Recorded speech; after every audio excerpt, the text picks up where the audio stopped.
Les gars, vous voyez ça? C'est ce que l'Amérique ne veut pas que non, l'Iran puisse se doter. Avoir la capacité de fabriquer leurs propres matériels militaires et autres. Vous savez, les lobbies marchands américains, ils veulent contrôler le monde.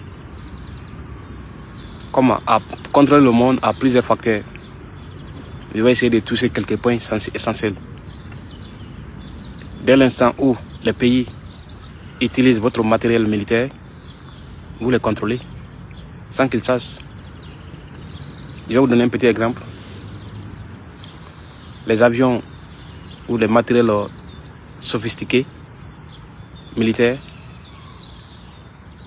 en tant que l'Amérique n'a pas donné l'aval, même s'ils vous ont vendu, vous ne pouvez pas utiliser.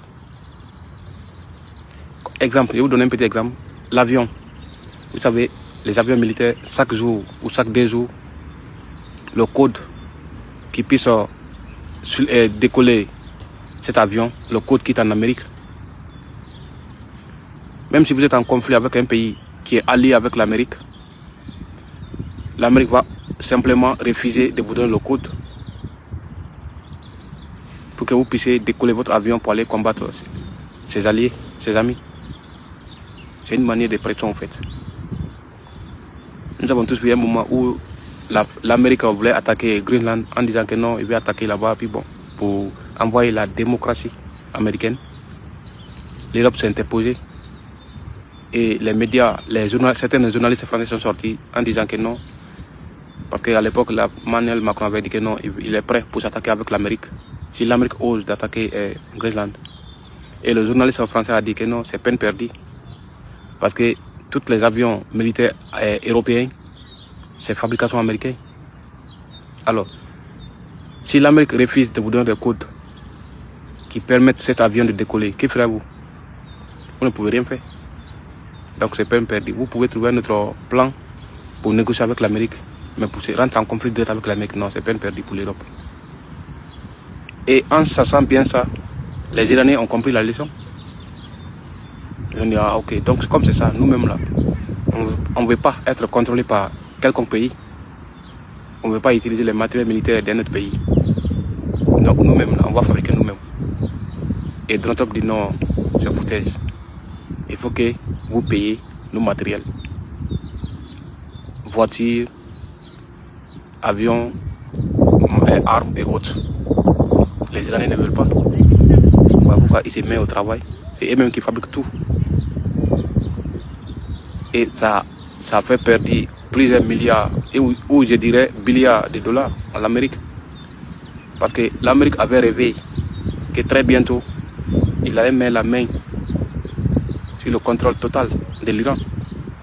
Parce qu'il avait conspiré pour envoyer le guide suprême au repos éternel.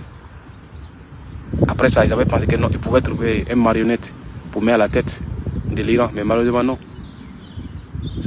Ça n'a pas passé comme ils voulaient, au fait. Les Iraniens ont voté pour le fils du guide suprême. En sachant bien que non, lui, il sera obligé de venger, non seulement venger les Iraniens, mais aussi venger son père. Et c'est ce que Donald Trump n'a pas voulu. Et dès l'annonce des résultats, que c'est le fils du guide suprême a été élu comme un guide, nouveau guide en Iran, Donald Trump dit que non, il n'est pas d'accord. Qu'il n'est pas d'accord que non, les souhaits iraniens. Apparemment, Donald Trump n'est pas américain. Il est d'origine iranienne. Sinon, sans quoi il n'allait pas s'interposer. Comment est-ce que les Iraniens vous disent que non, on veut telle personne, toi tu dis que non, tu ne veux pas, que c'est l'autre là, toi tu veux. Dites-nous alors, Donald Trump, votre origine est-il iranienne? Les gars, donnez-moi votre idée en commentaire. N'oubliez pas de rentrer dans mon bio, envoyer, me recommander un bon message. Ça me fera plaisir en tout cas. Alors, passez bonne journée et